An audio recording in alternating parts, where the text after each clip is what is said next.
You wake up exhausted before the day even begins, not because something hard happened, not because you worked too much or slept too little, but because somewhere between closing your eyes and opening them again, your mind never actually stopped.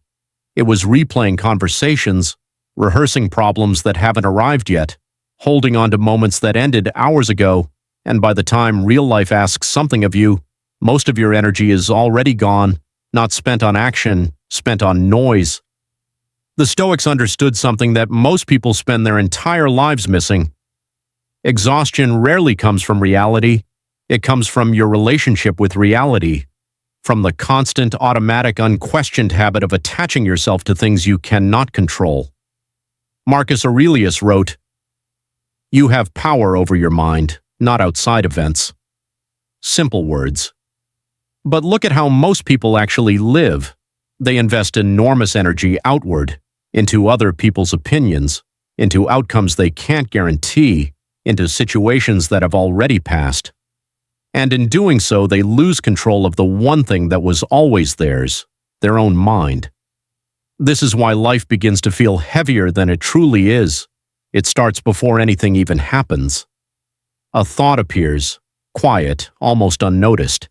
Then another follows, and another. Until the mind is no longer observing, it's reacting. It replays something that was said, stretches it, reshapes it, tries to extract meaning that may not even exist. A simple moment becomes layered, then heavy. You imagine what they meant, then what you should have said, then what might happen next. And all of this unfolds before the day has truly begun. Nothing real is happening, yet your energy is being spent as if it were. That is where control is lost. And the dangerous part, it doesn't feel like loss. It feels like thinking. It feels like processing. It feels like being aware. But there is a critical difference between awareness and entanglement. Awareness observes, entanglement absorbs.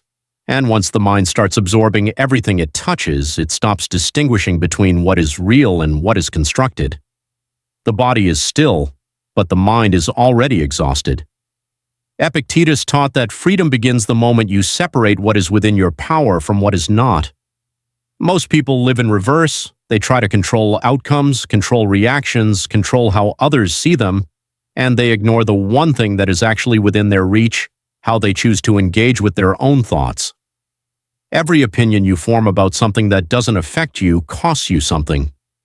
Every reaction you complete unnecessarily drains something. Every imagined scenario you follow to its end takes something from the energy you needed for what actually mattered. This isn't philosophical, it's practical.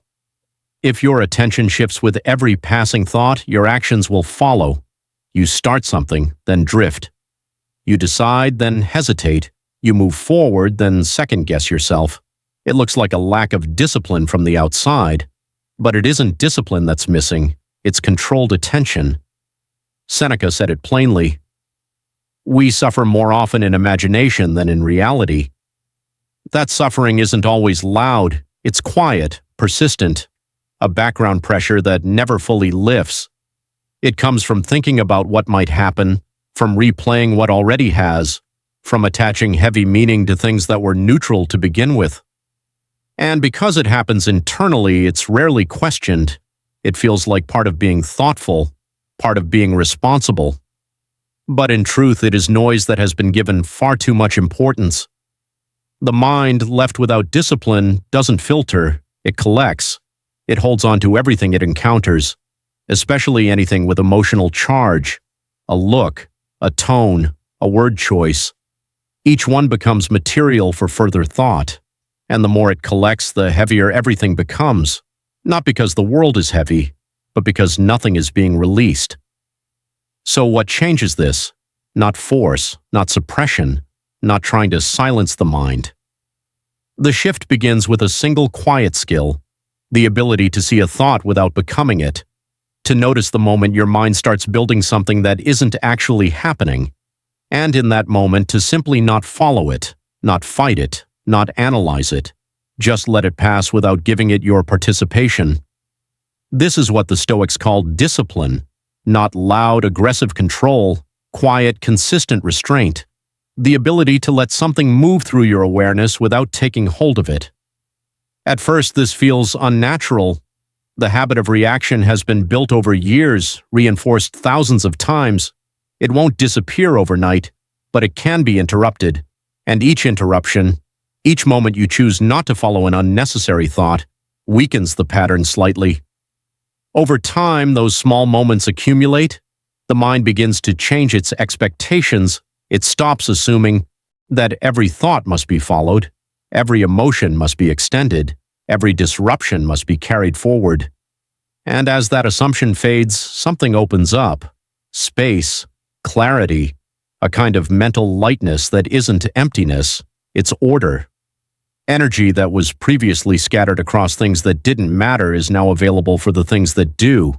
Decisions become cleaner, actions become more direct. The gap between intention and movement shrinks, not because life gets easier, because you stop making it harder than it is. Marcus Aurelius also wrote, "If you are distressed by anything external, the pain is not due to the thing itself, but to your estimate of it. Your estimate, your continued engagement, your choice to keep something alive long after it should have passed. The event is brief, it happens and it's gone, but your interpretation of it, your repeated return to it, that is what gives it power over you. And the moment you stop returning, it loses that power." This is not about becoming indifferent to life, it's about becoming precise with your energy, feeling without holding, noticing without carrying, responding without extending the response beyond what the moment actually requires. Control was never about the world becoming easier. It was always about you becoming steadier.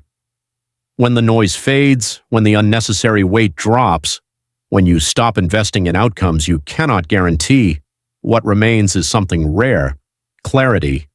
And from that clarity, every step you take becomes more direct, more intentional, more genuinely yours.